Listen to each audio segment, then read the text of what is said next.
Okay, here we are. We're getting into our project. What I have here are two magazine racks that I picked up at the bins.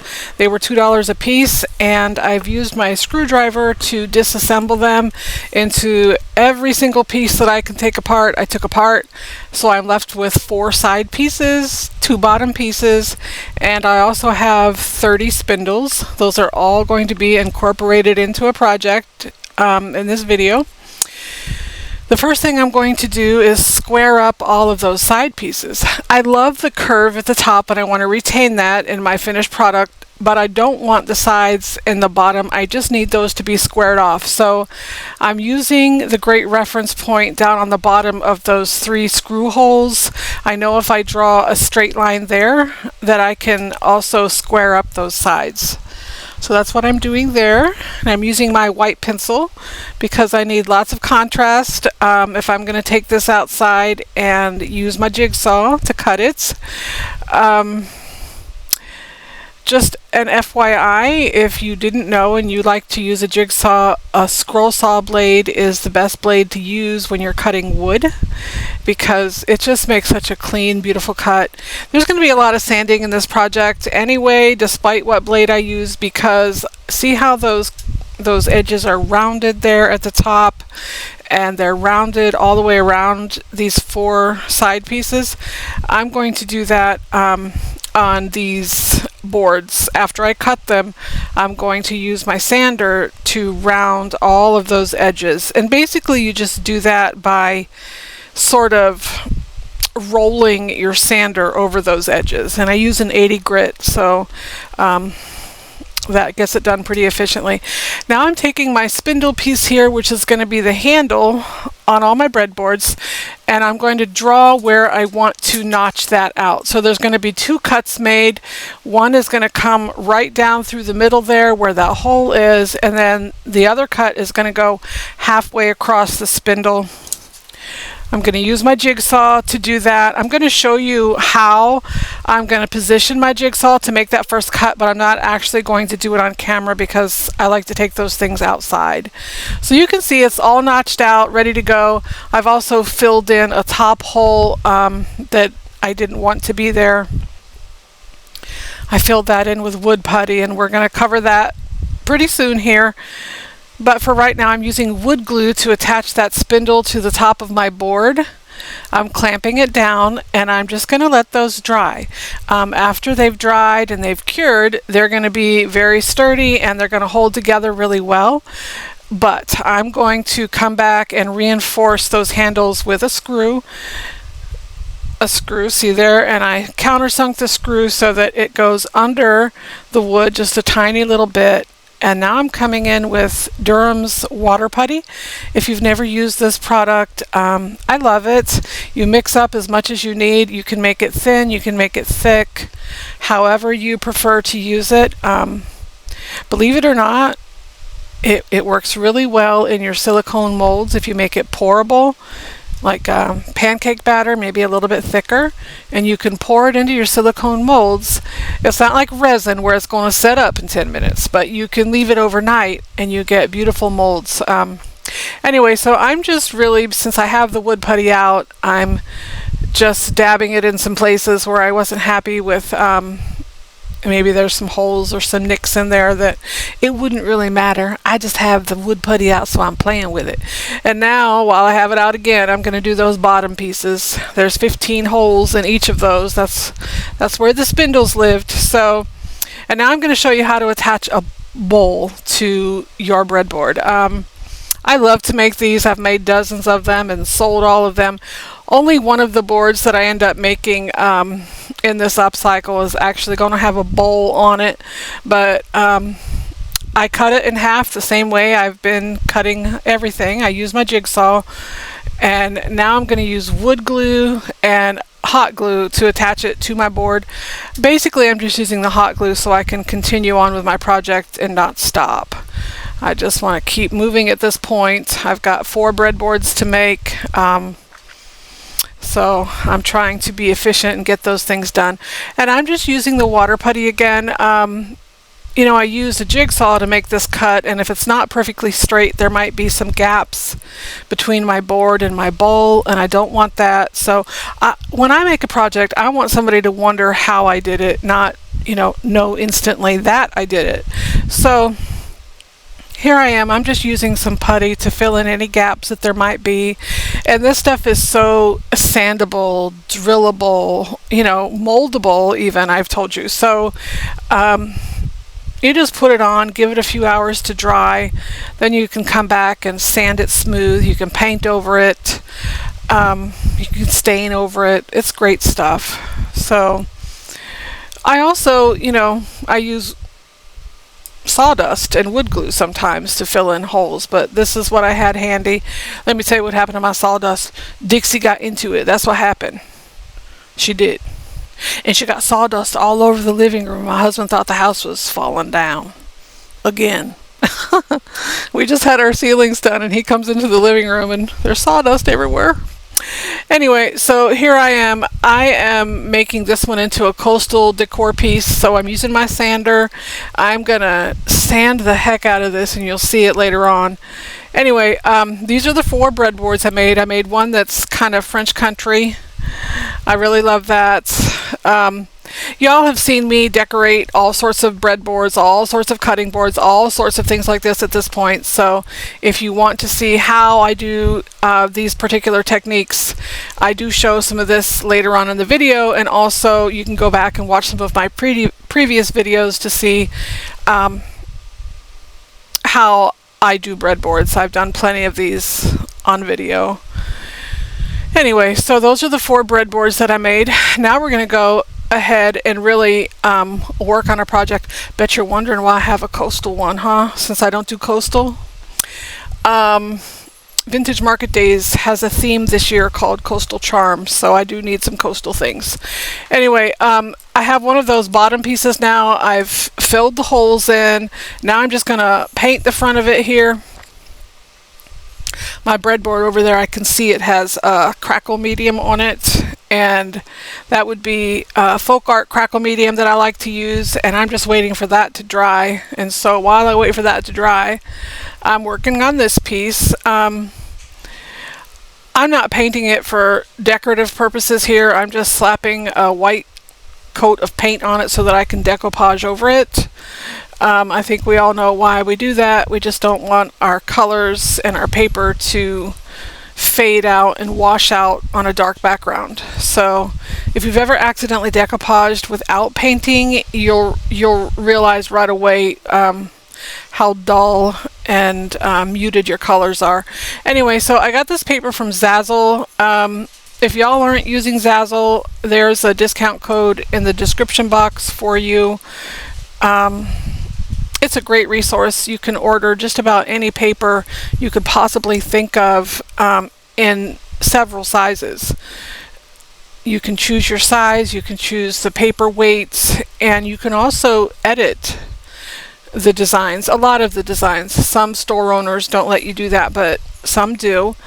And you can also create your own designs. So Zazzle is a great resource if you're not using it. I love it for that purpose. I'm using Mod Podge as my decoupage medium, and I want you to notice how thin I've made it. I've watered it down significantly. We talked about this in the last video, and the reason I've done that is that all the other mediums that people are using to decoupage with these days are very thin, just almost a runny consistency. And you know that if you buy Mod Podge in the bottle, it's not thin or runny. But so I water it down a lot, and then you're going to see, I like this angle right here because you can see how thin that layer is. And believe me when I say, you know, that paper's not going anywhere, it's on there.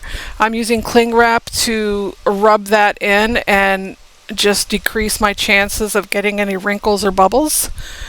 If I did happen to get wrinkles or bubbles, which I really don't see any in this project, chances are they're going to lay flat once they dry anyway. But if they don't, you can take a heat gun and reactivate that Mod Podge and just press those right out, and that works. So Here I am, I'm using that cling wrap just to make sure it's all smoothed down, and I've let it dry, and now I'm taking my little finger sander here and I'm sanding away from my surface to remove any excess paper.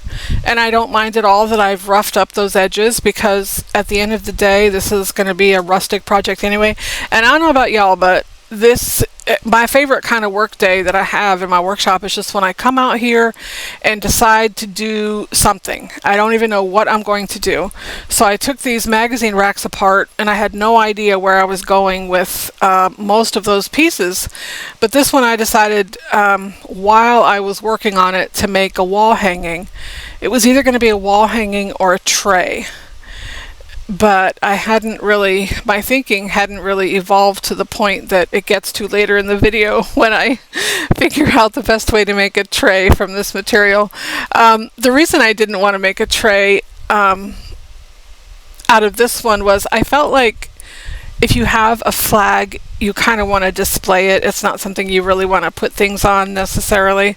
I feel that way about it, but and my sister feels that way about it, because that's where I got that thought from, and I thought, I agree with that. She is right. So anyway, I love the combination of these sunflowers with Old Glory. I just think it's so beautiful, and I think that patriotism and, you know, loving America is just always in style. It's always appropriate.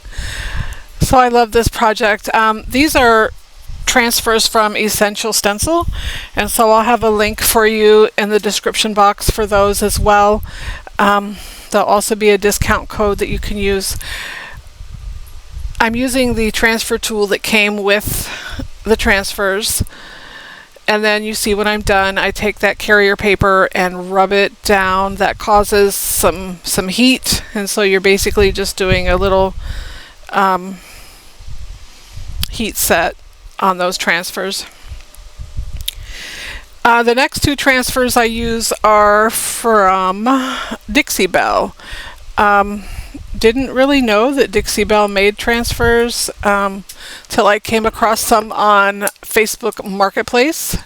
So I bought them, and I have several packages of them yet to be used, but especially I seem to only use things a piece and a part at a time, so I'll probably be working on most of these things for a long time, trying to use all of the pieces. Anyway, so I'm just using a little rosebud and then a full rose there in the corner. Again, I'm burnishing those pieces down, and then if you'll see on the big sunflower there, I cut those edges off because I thought maybe I would come back in and use them somehow, and I did. I used one of those little cutoffs on the top there just to create some balance in my collage there. So basically this is just, you know, the same thing. You rub with that transfer tool until the image changes color. It goes from being sort of transparent to opaque. The carrier film does. Anyway, and so now I'm using this ink to distress the edges, because at this point I wasn't sure how I was going to finish the piece at all. I didn't know whether I was just going to leave it this way and call it a wall hanging, or put handles on it and make a tray. I really wasn't sure how I was going to do that. So, but it's not a waste, because I really I like the way that it sort of it works with the finished product here, because you can see I come in on top of those edges and just really darken them up. So I like that. It adds sort of a rustic thing. Now I'm making a frame. That's what I decided. This is going to be a wall hanging, so it's going to need a frame. So I just used a 1x2 that I had on hand here, and I'm using antiquing wax to stain these pieces. This is what I have on hand that's going to dry the quickest and just be you know, the quickest way to get the color I want. Now here I am, I'm attaching my frame pieces with my brad nailer. Try as I might, I really can't get the brad nailer in the picture, and I feel like it's better for me to be safe than it is for you to see what I'm doing necessarily. So there we go. I love that finished project, and my last step here is to apply a sawtooth hanger.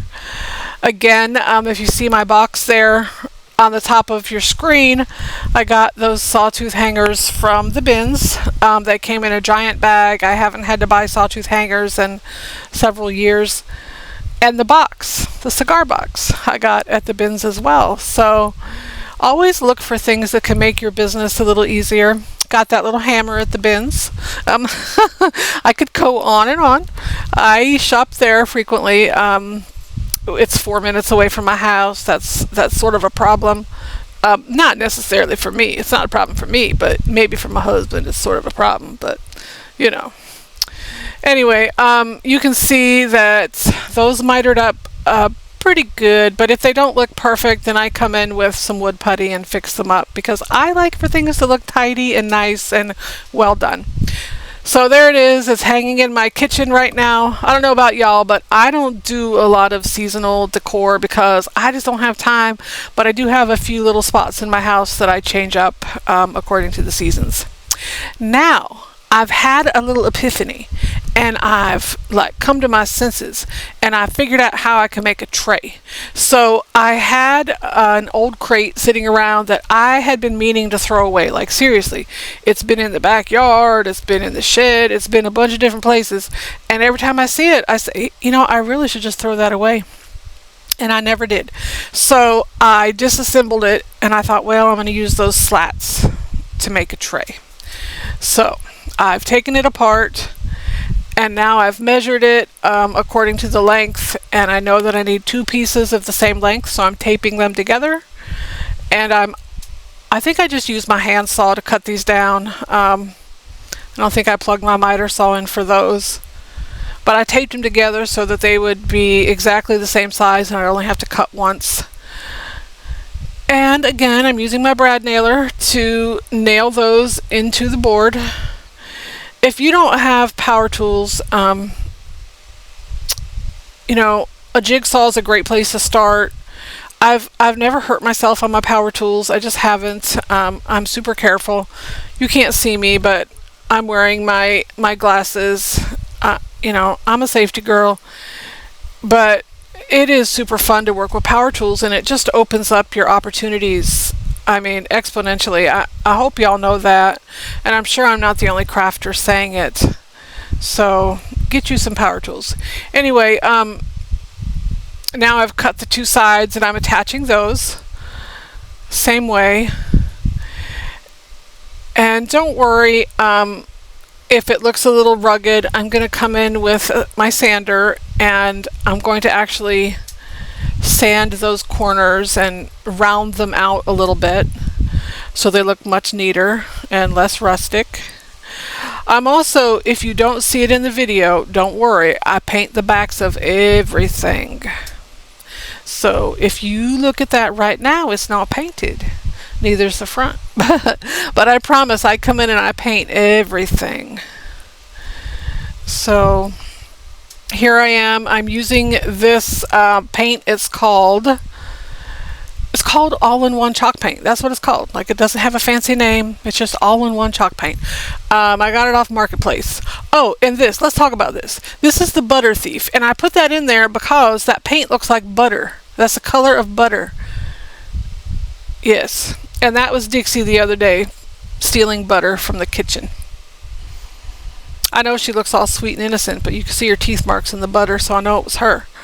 Anyway, so I'm just giving this tray 2 coats of the paint that looks so much like butter. Don't tell Dixie. Takes 2 coats to give it full coverage. This is some more of that chalk paint that I picked up on Facebook Marketplace months ago. After Hurricane Ian, one of my little haunts had to close their doors, and they had everything on sale for $5. Everything was $5, and no matter what it was $5. So anyway, that was super fun, and I'm still working through so much of that inventory. So here we go. I'm going to get 2 coats of paint on that eventually. I really like that color. It took me a while to decide if it was yellow or pink or green. I really am colorblind. I wish I was kidding, but I'm really not. So, but it's yellow. I know it's yellow. Anyway, so these are graphics from Creative Fabrica. Where else would I get graphics from?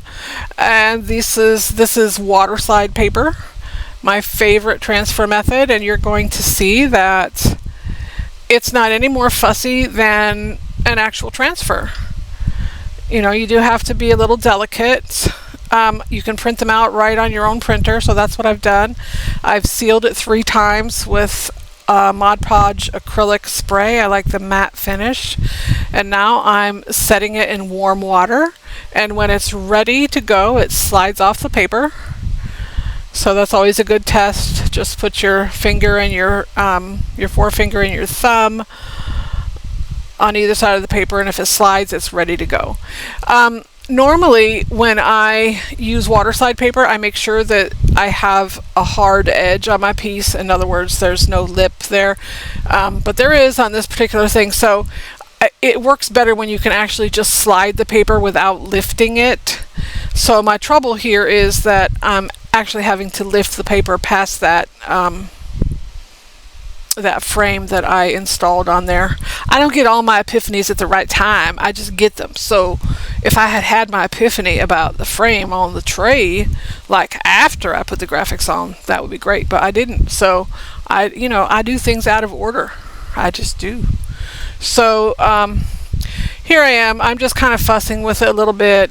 Sometimes the pieces bend back, behind the picture, and I have to unbend them. And my problem is, like, you probably wouldn't have any problem at all, but I can't see it. Like, I'm super sight challenged. Anyway, so that's what I'm doing. And also I'm working the water out from underneath the image. You don't want the water in there. You want it to be dry. So I do come in with a paper towel and just squeeze all that water out. Just push it out. Also, I want you to notice, and you're going to notice when I'm working on this, that you can see the film of the water slide paper. I can see it right now. There's sort of a shiny spot on there, and you can see where it is. But I want you to know that by the time I finish this project and I apply a finishing wax, I seal it immediately after it's dry with the Mod Podge acrylic sealer again. I do that because I don't want to apply wax to the transfer, because I don't want it to reactivate the water slide. So I spray it with the acrylic Mod Podge, and then I come in with clear wax, and it gives a uniform finish on that tray. You can't tell that it wasn't painted on there. I wish you could see it in person. They just look so beautiful. People ask me all the time, how do you do this? When I'm at shows and talk to a lot of other vendors who strictly use transfers, and you're so limited because you can only use what has been created.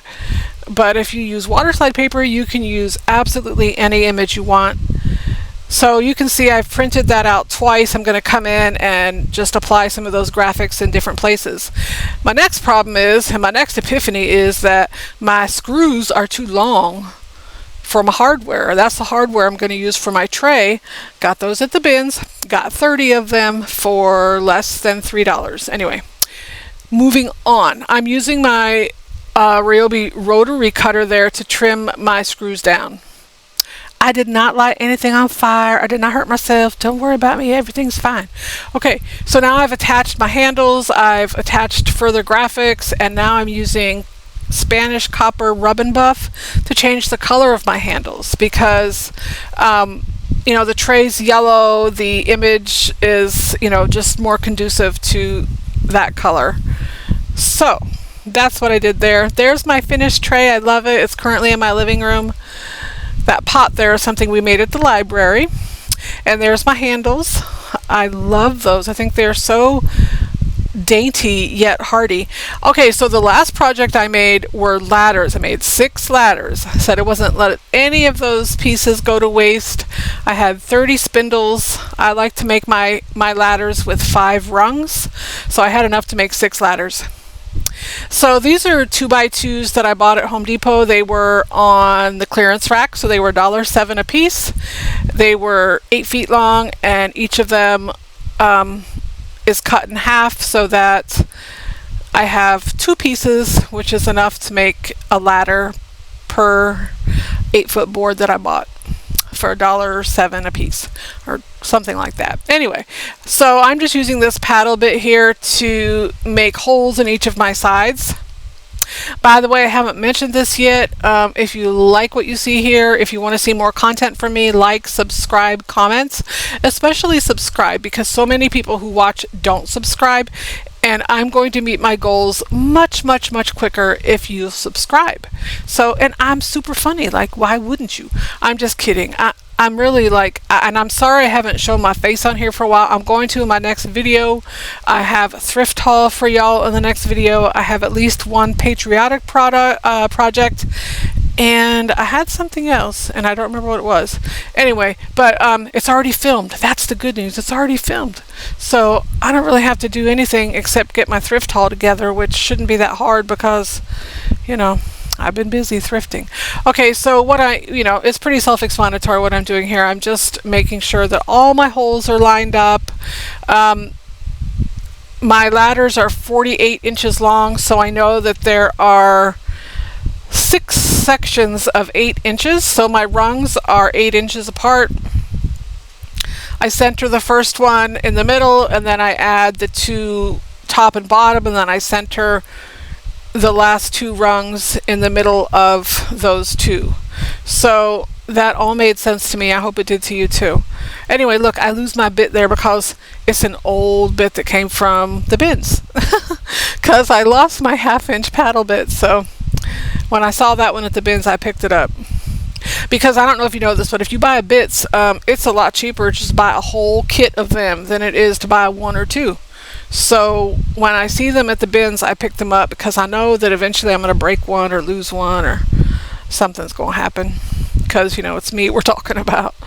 So, and look, I haven't sanded that out yet, but there was a big like hole in that board there, and I just poured that Durham's wood putty into that, water putty into that, and it filled it right up. So anyway, I'm going to show you how these ladders turn out in my next video. That was what I was going to say. That's the next thing I'm going to have in my video. I made 6 of them, and I'm trying to make them a little bit special. I'm trying to do things to them that I haven't seen done before, because I mean literally they are at every show I go to. Usually in SCADs, people, you know, they have dozens of them. So I'm going to make mine a little bit different. Actually, I've never seen them at a show with spindles. Julie at Julie's Designs and Sign was the first person I ever saw make a ladder with spindle rungs, but I have never seen them at a show except my own. And I don't have any. I sold them all. So anyway, you can see I'm just sticking my spindles in there in the holes that I've drilled. They fit tightly, but I'm still going to glue them. Apparently I'm going to get glue everywhere because that's what I do. Anyway, I hope I see y'all next time. It's not going to be too long before I can upload another video. Probably be next week. Like I said, we're going to do a Patriotic project. We're going to look at how we finished off these ladders. I'm going to let this one dry and let that glue cure. And then I'm going to come back and add the other side, and they're going to look just like that. All right, I'll see y'all next time. Y'all have a good week. Bye-bye.